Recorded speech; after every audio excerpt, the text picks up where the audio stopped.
It was a bright summer evening in 1993 when college friends Mark, Lisa, and Jake decided to take a fun road trip across the beautiful back roads of Arizona.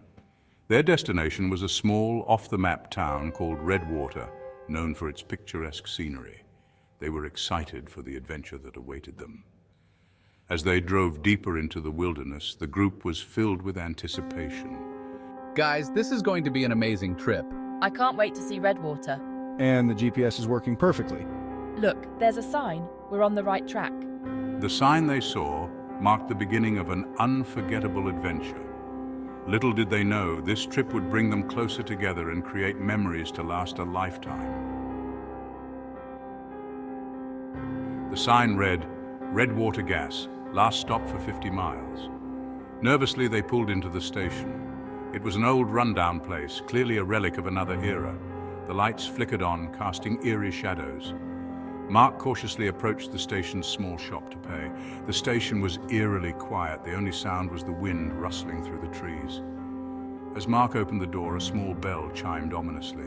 The shop was cloaked in dust, shelves sparsely stocked with expired items. Mark called out, his voice echoing, but no one answered. Then a photograph on the wall caught his eye. It showed people in front of the same gas station, but something was off. The people looked eerily familiar, their eyes following him. A chill ran down his spine. They resembled him, Lisa, and Jake. At last they arrived in Redwater, but an unsettling feeling crept over them. The streets lay deserted, the buildings loomed dark and decayed. Not a single sign of life. No lights, no cars, no souls. They stepped out of the car, dread gnawing at their insides. Faint whispers began to slither through the air. Sinister whispers lured them to the forsaken town's ancient well, shrouded in vines.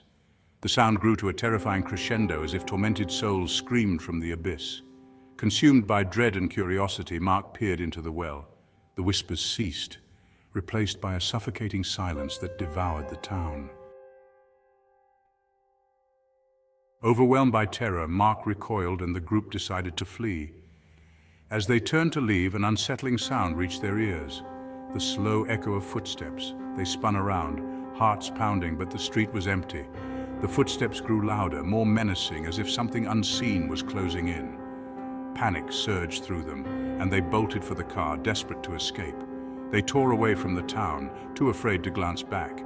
Yet in the rearview mirror, a shadowy figure loomed, its gaze fixed on them.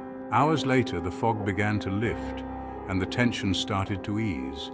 But just as they thought they were safe, a chilling sight emerged, the same gas station from earlier.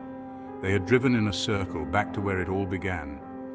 A sense of dread washed over them. They were ensnared in an endless loop with no escape in sight. The realization hit them like a ton of bricks.